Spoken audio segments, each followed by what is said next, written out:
touch, the sport of touch in New Zealand, though. We are joined now by the one of the great players of New Zealand touch, Peter Walters. Good morning, Peter. Morning, Glenn. How are you, mate? I'm great, thanks. How many times were you capped for New Zealand, mate? Yeah, it's over 100. Wow, yeah. And you're still actively competing now, aren't you? And even though you're in your 40s and you're, I see, the coach of the New Zealand team, right? Yeah, I'm coaching the New Zealand Open Women, so excited about that, and having a run around in the 40 men's. Yep. So the World Championships are coming up again, Peter. Tell me about what the priority here is for you. What are you hoping to achieve? Well, we're hoping to do really well in the open grade, so the open men's, open women's, open mixed, and we have 4 masters teams as well. So we've got over 27 women, 35 men, 40 men, and 30 mixed. So we're current world champs in the 30 mixed and the 40 men's, but it's really those open games, the open grades that would like to take the title. We haven't won a World Cup. You've got to win 2 out of the 3 grades, so we're really gunning for those grades. All right, and they're in. When are the World Champions? They're in Australia coming up, aren't they? Yeah, they're in Coffs Harbour, so we're all starting to fly out now. Another group flies out tomorrow, and then the Open's on Sunday, so that starts next Wednesday. Mm-hmm. So a lot of the games are streamed live, so including the final. So that's a 5-day tournament starting next Wednesday, finishing the following Sunday, which is May the 3rd. And it's a competitive sport, isn't it, on a world stage, Peter, isn't it? It is at the highest level. There's roughly 40 countries that play, and obviously New Zealand and Australia are the top 2. It's ingrained in the school system, so they have better programs, and historically have been playing the longest. So they are a cut above the rest, if you like, New Zealand and Australia. But, countries like South Africa, England, Scotland, they're really coming on, USA.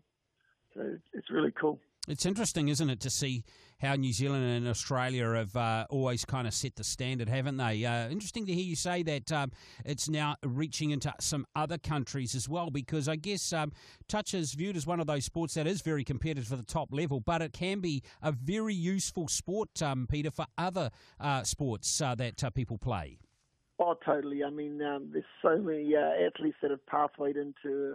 I mean, we've had Eric Rush in the early years. I mean, Mills Muliaina, Steve Hansen was in our New Zealand men's back in '86. I mean, and more recently Benji Marshall, Sean Johnson. There's been some great athletes that have gone on. Many girls that have made the Black Ferns. We're currently taking a couple of girls that are in the Sevens program away with us. So, yeah, it's we get some good athletes come through, and with touch being amateur, if you like, even though our attitude is very professional and what we do at the highest level, a lot of them do pathway on and look at opportunities of going to the Olympics or making a career out of sports. Indeed.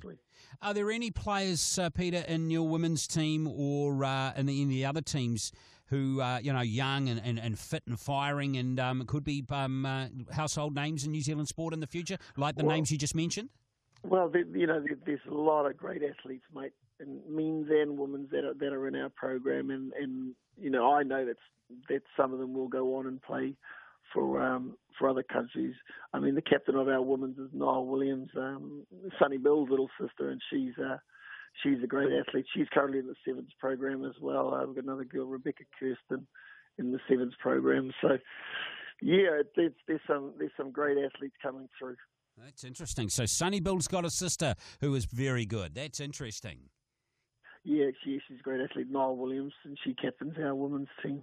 Fantastic. And tell me about you mentioned there's a couple of sevens players, women's sevens players that you have in your team. Tell us who they are and how good they are.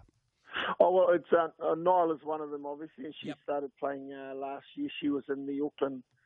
I coached the Auckland Women's Sevens, and she was in my team along with another young school girl who's still at school, Taisha Ikinasia. She was also in our Auckland Sevens crew, and she's also in our New Zealand women's touch team. So, yeah, there's lots of good athletes in there. We had our last training with the women's last night.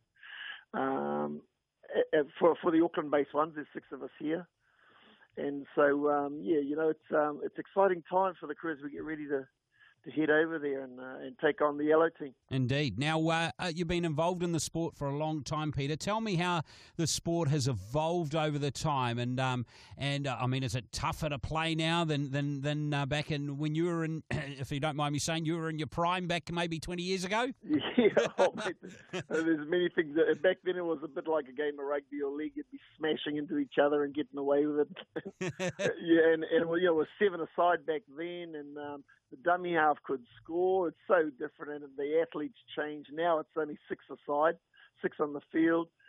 They brought in rules like diving, so it's pretty full on. And the athlete, even the build of the athletes changed.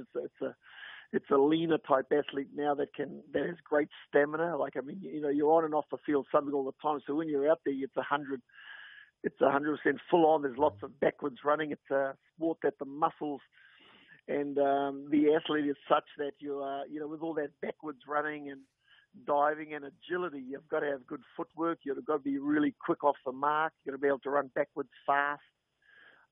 All those things, You've got to organise on the run and be able to communicate that really quickly, because at the end of the day, it's only a finger touching you that makes you stop, so you've got to be able to beat that. So, footwork, agility, catch and pass skills are all high priorities in touch. I could imagine set plays, combinations are really, really important if you want to be a successful touch team, Peter, and honing those areas to being very effective in a game must take a lot of time and effort. It really does, and you did right. The whole planning, down on line attack, when you're planning, everything's got to be precise. Your running lines, whether you're running a hook or a chop line, and the timing of that. How deep do you start from? Okay, in this play I need to start shallow and then close, and in the next play I need to start wide and running an outline. It's deception, working them. So footwork off the ball to catch them, to get them ball watching, to make them think you're running in, but you're running out. Yeah, it's interesting. You got to keep the opposition guessing, And it's such a crucial fact in all sport, isn't it? And it's not an easy thing to solve. Sounds easy, but I can imagine you've been kind of working very, very hard over these past few months to try and formulate systems and plays to beat the Aussies. Oh, exactly. And I mean, you have plays that you're going to run in the round robin, and you're going to have some change-ups for the final, obviously, So it's all fun and games. But look, it's a great sport. It's a great sport now, and Kiwis love it because the kids can. I mean, we play rep touch at under 9s. You get Auckland playing Canterbury at under 9s.